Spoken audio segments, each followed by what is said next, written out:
Bonjour, bonjour à toutes et à tous. Ravi de vous retrouver sur le plateau d'APE, Agir pour l'environnement, votre rendez-vous hebdomadaire, votre unique rendez-vous hebdomadaire avec l'environnement. Aujourd'hui, on va parler de la pollution atmosphérique. C'est tout simplement la qualité de l'air que l'on respire.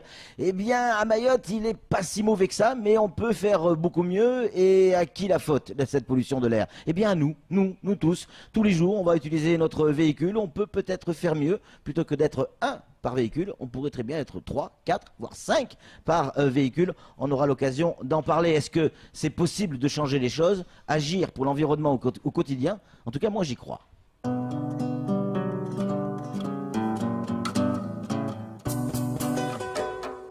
Aujourd'hui, dans ce nouveau numéro d'APE, c'est la pollution atmosphérique qui sera à l'honneur. Les conséquences de cette pollution sur l'environnement sont énormes. Pluie acide, réchauffement climatique, émissions de gaz à effet de serre, destruction de la couche d'ozone, bref, le pire pour la biodiversité.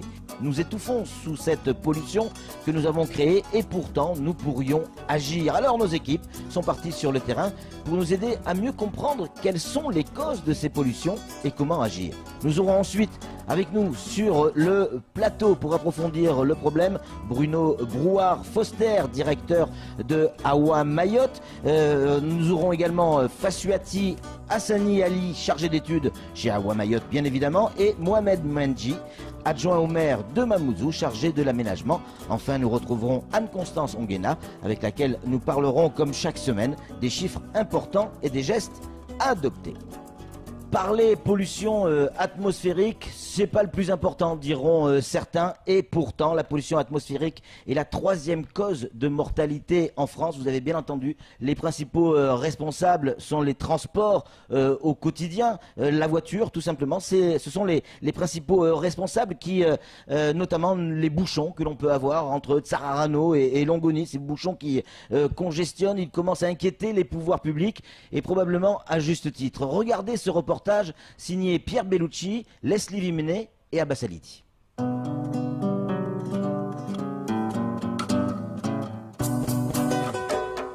Selon Alcuin d'York, savant et religieux anglais du 8e siècle, l'air est le conservateur de la vie. En effet, chaque jour, nous respirons 15 000 litres d'air composé d'un mélange de différents gaz.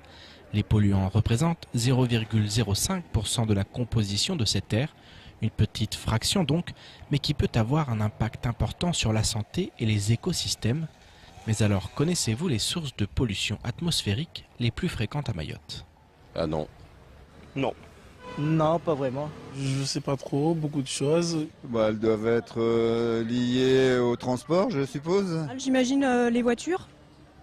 Les voitures, les avions. Et les déchets.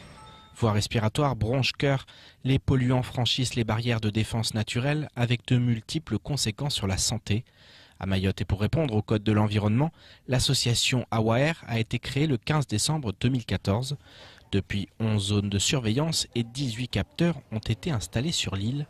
8 polluants sont ainsi mesurés. La plupart du temps, c'est la même source. On aura des sources dites primaires et des sources secondaires. On a également les sources anthropiques, c'est-à-dire c'est l'homme qui va émettre ces gaz dans l'atmosphère. Ces gaz, ils seront principalement issus des transports, de la combustion des combustibles fossiles. Ensuite, on va voir également l'érosion des sols ou également les particules émises par les véhicules encore. Et les volcans, bon, on n'est pas très concerné à Mayotte, mais les volcans et les industries. La combustion et les émissions de poussière sont les deux principales sources de pollution. Cependant, d'autres facteurs tels que la température, le vent et la pluie jouent un rôle dans la qualité de l'air qui varie d'un jour à l'autre. À ce titre, AWAER s'est doté de 2 laboratoires mobiles afin de pouvoir arriver à des indices de qualité en temps réel. Chez AWA Mayotte, on n'est pas encore en régime de surveillance, on est en évaluation préliminaire de la qualité de l'air, c'est-à-dire qu'on est en train de sonder, de mesurer, de savoir ce qu'il y a dans l'air à Mayotte pour pouvoir poser nos stations à long terme, ce qui nous permettra d'avoir, comme dans les autres régions, des indices de la qualité de l'air, d'avoir des prévisions de la qualité de l'air à jour plus 1, jour plus 2 ou jour plus 3. Les premiers résultats relevés par AWA font état d'un air pouvant être qualifié de pur à Mayotte. Cependant, au sein de l'agglomération de Mamoudzou, des concentrations 2 à 3 fois plus élevées que la moyenne sur l'île sont relevées. Si ces concentrations restent en dessous du seuil réglementaire, il convient de faire évoluer les modes de consommation d'énergie. Pour ce faire, l'espace Info Énergie accompagne les particuliers qui souhaitent agir pour l'environnement. Accompagner les particuliers sur le projet, informer sur les aides financières qui existent et aussi conseiller, que ce soit sur le milieu scolaire et au niveau transport aussi, comment faire pour réduire la facture d'électricité et comment faire aussi pour réduire les émissions de gaz à effet de serre. Bon, malheureusement aujourd'hui il n'y a pas forcément les transports en commun, mais il y a aussi il y a les taxis, le fait du covoiturage, l'autostop. Et même quand on est au village, par exemple, pour se déplacer sur des trajets courts, on n'a pas besoin forcément d'une voiture. En attendant l'arrivée des transports en commun, des solutions de déplacement alternatives se développent. Awaer s'est par exemple doté du premier véhicule hybride du 101e département.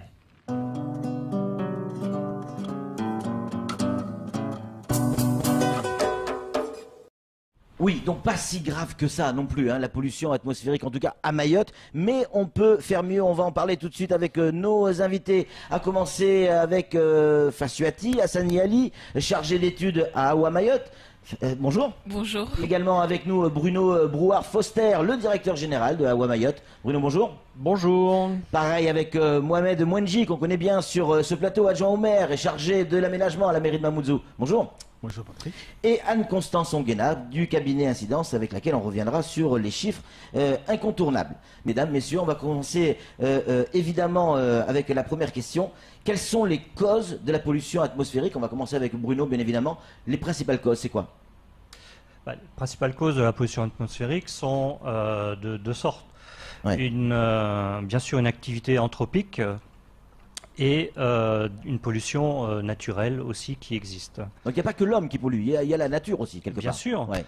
Alors la nature, ça va être les volcans, ça va être les pollens, les moisissures, l'érosion des sols qui vont entraîner des poussières dans l'air, et les incendies aussi de forêts qui soient naturels ou non. Ouais.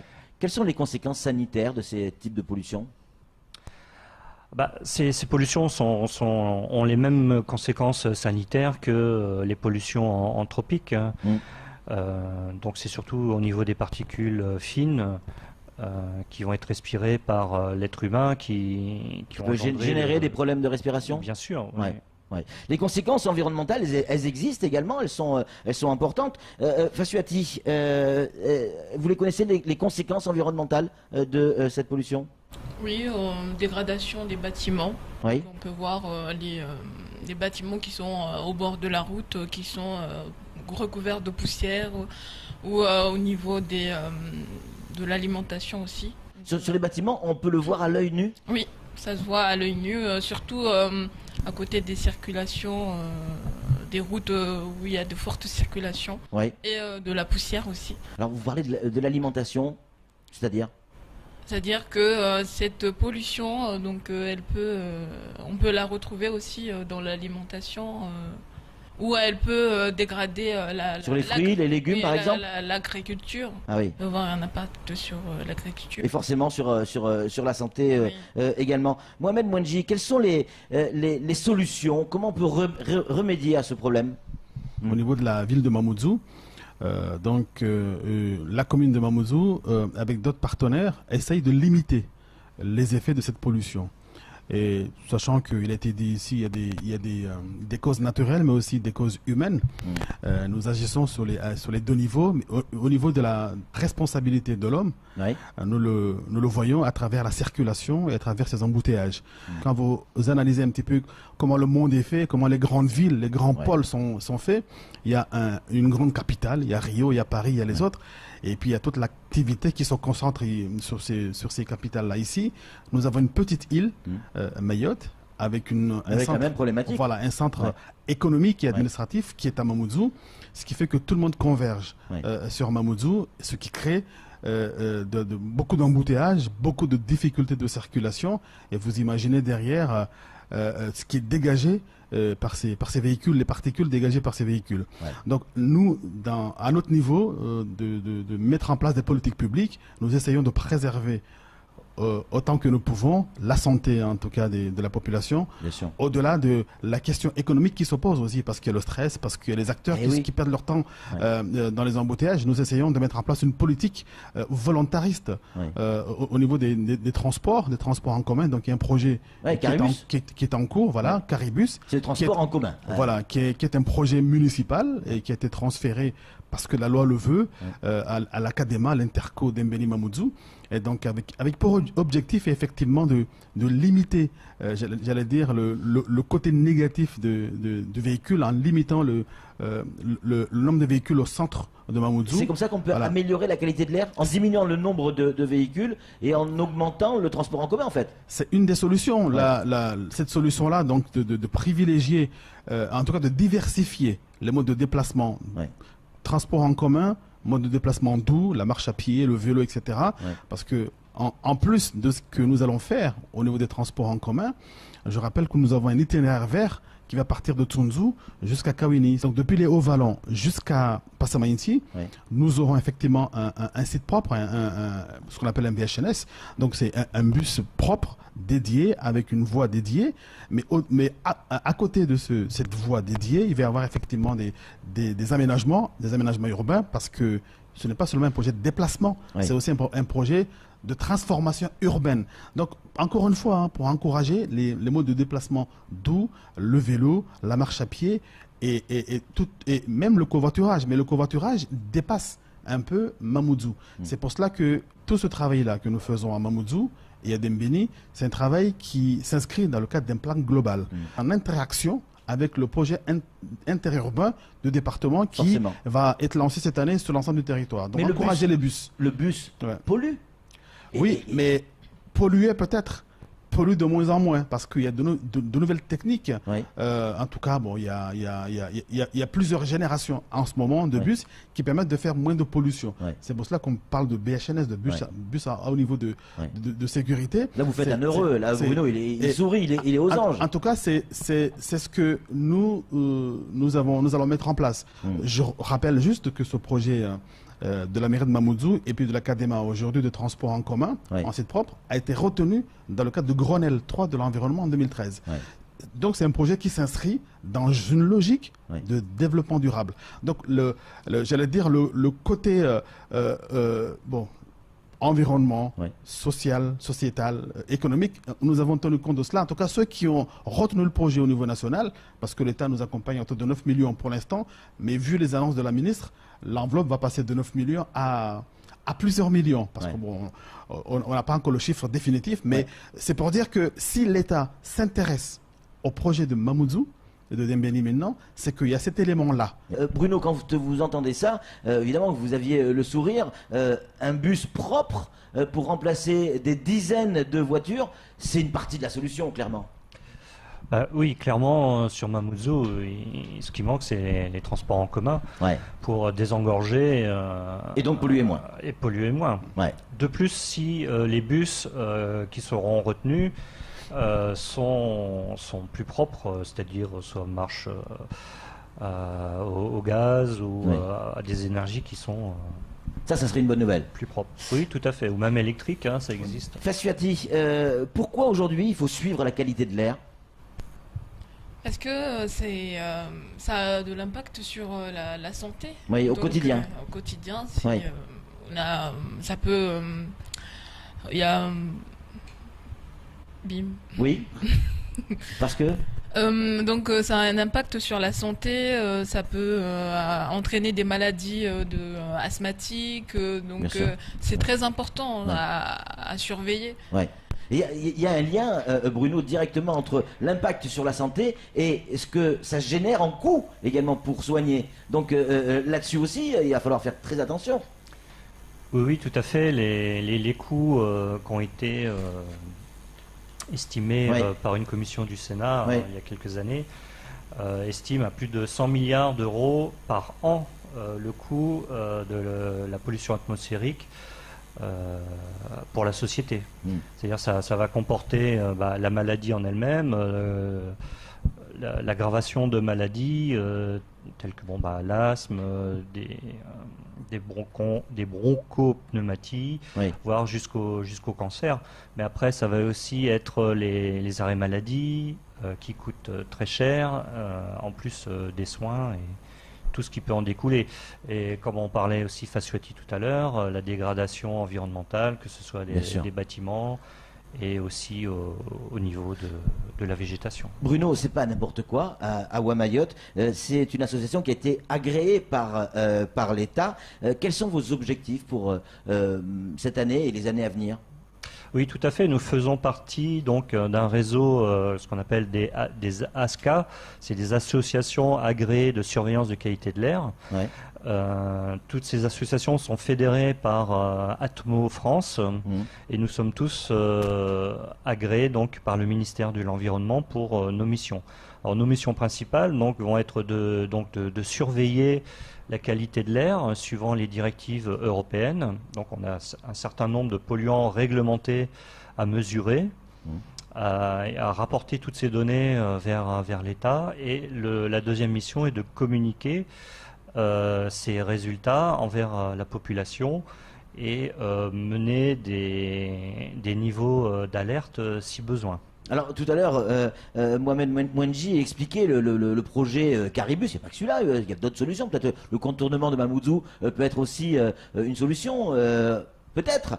Mais comment d'ici là, parce que le temps que ça se mette en place, il va falloir quelques semaines, quelques mois, quelques années, comment entre-temps on peut agir pour éviter de polluer notre air?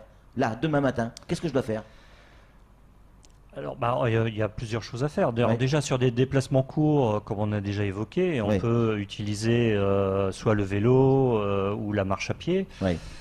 Déjà pour éviter d'utiliser sa voiture pour des très petits trajets, parce que les petits trajets veut dire conduire avec un moteur qui est froid, qui n'est pas en marche optimum, donc qui consomme beaucoup plus. Au-delà, inférieur à 5 km, le moteur n'est pas à son régime optimum et donc pollue beaucoup plus et consomme beaucoup plus. Ensuite, sur Mamoudzou, enfin sur Mayotte, il y a aussi un problème. Oui, c'est un problème. C'est tout le monde a tendance à brûler donc déjà des végétaux ou des déchets verts, mais aussi beaucoup de détritus, de poubelles. Des plastiques et tout ça. Donc, ce sont des pollutions très ponctuelles au niveau géographique, mais qui peuvent gêner fortement la population. Parce que quand on est face à un brûlage de déchets et qui se répand sur tout le village, on peut être très incommodé, avoir des maux de tête et des irritations, même oculaires, des choses comme ça. Mohamed Mwenji, vous avez parlé du projet de transport en commun, notamment Caribus. Évidemment, on est tous ravis de ce projet. On parlait timing avec Bruno à l'instant. Quand on va pouvoir monter dans le premier bus? Est-ce qu'on a une date, une idée précise à partir de quel moment on va permettre de polluer moins? Concernant le projet de l'Académie Caribus, les travaux sont prévus en 2019. Donc avec vous pouvez monter dans le bus 2021. En fait, on va le faire en tranches. Parce que quand on regarde le coût d'investissement et d'exploitation, nous dépassons les 1,7 milliard sur plusieurs années. Donc il faut commencer avec une dépense qui va, dès l'année prochaine, de 100 millions par an. Donc c'est pas un petit projet, c'est un grand projet et qui va commencer en 2019 avec une mise en service première partie en 2021. Donc on monte dans le bus en 2021. Voilà. Un des bus. Voilà. J'espère être élu en 2021. On vous le souhaite pour venir ici. Mais ce que je veux dire, Patrick, c'est que nous avons la responsabilité d'anticiper les choses. Parce que nous passons beaucoup de temps ici à subir les choses. Et qu'est-ce qu'on voit? On a affaire à un pays en voie de développement, Mayotte, le territoire de Mayotte, qui est un département français, avec une pauvreté qui est réelle. 84% de la population vit en dessous du seuil de pauvreté. En même temps, avec un taux d'équipement, de motorisation, de 26 à 28%. Alors que la Réunion, c'est 70%, la métropole, 80%. Ça veut dire quoi? Avec une jeunesse, la moitié de la population a moins de 18 ans. Ça veut dire qu'on va avoir ce qui est normal. Le taux de croissance est à 8%, même si on le dit pas, mais on va avoir une poussée, une envie de développement, une envie d'économie. Cette jeunesse-là va venir avec ce besoin d'exister par le véhicule, parce que nous sommes dans un monde de paraître. Et donc, à un moment donné, j'ai un véhicule, le plus gros cylindré, et j'existe. Donc, et j'ai réussi. Voilà, donc on part d'une situation, d'une pauvreté, mais les jeunes ne vont pas rester éternellement dans la pauvreté. Donc ils vont vouloir s'équiper. Voilà, ça c'est ce qui s'est vérifié au niveau national. On s'équipe en télé, on s'équipe en réfrigérateur, mais on s'équipe aussi en véhicule, même si on n'a pas de garage, même si on ne sait pas où se garer. Donc c'est ce qui fait qu'il faut que nous anticipions en disant que la solution, ce n'est pas seulement le taux véhicule.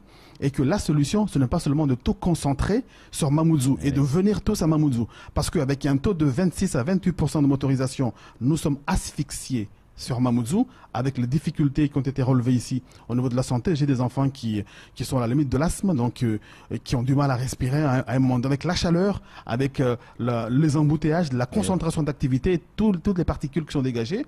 À un moment donné, il faut se dire, bon, quel est le modèle que nous voulons? Ok, chacun veut acheter sa voiture. À un moment donné, il va falloir qu'au niveau du département, il y ait une taxation, non seulement pas pour décourager, mais aussi pour rendre difficile, j'allais dire, l'accès, l'achat du véhicule, mais aussi le fait de rentrer sur Mamoudzou en véhicule, etc. Donc ce sont toutes ces politiques-là, en même temps des politiques incitatives pour utiliser la marche à pied, quand c'est domicile-travail, quand c'est court, le vélo, le covoiturage, tout ce qui peut faciliter effectivement de rendre beaucoup plus fluide l'accès à l'économique, mais qui ne doit pas seulement être concentré, l'économie ne doit pas seulement être concentrée sur Kawini. Et forcément. Vous restez avec nous sur ce plateau. On va retrouver tout de suite Anne-Constance Onguena et ses chiffres.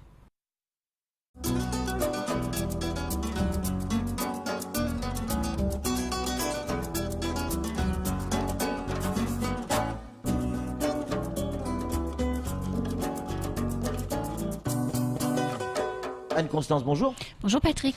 Est-ce qu'on sait précisément à quoi la pollution est due à Mayotte? Oui, on le sait, la pollution de l'air est due en premier lieu à la transformation de l'énergie, puis au transport automobile. Ça veut dire quoi, la transformation d'énergie? La production de l'électricité. Eh oui. C'est 10 fois plus. Ouais. Le rapport est de 1 à 10 entre la transformation d'énergie et l'automobile. Ouais. Est-ce qu'on a une idée de la pollution environnementale, le brûlage des déchets, ce qu'expliquait Bruno tout à l'heure, c'est notable quand même? Là, si on parle, mais là c'est des chiffres vraiment très techniques, oui. Il y a la transformation d'énergie, c'est 2870 tonnes d'oxyde d'azote qui sont balancées dans l'atmosphère et 284 tonnes pour la voiture. Combien de personnes meurent chaque année à cause de la pollution de l'air? 7 millions d'êtres humains à travers le monde, c'est les mesures de l'OMS qui correspond à 7% de la population. C'est énorme. C'est énorme. C'est la 3e cause de mortalité en France, on l'a dit en introduction. Ouais, c'est impressionnant. Ça correspond à 9% en France. C'est 7% à travers le monde, mais 9% en France. C'est la 3e cause. La première étant le tabac. Et la seconde cause, c'est l'alcool. L'alcool, ouais, forcément.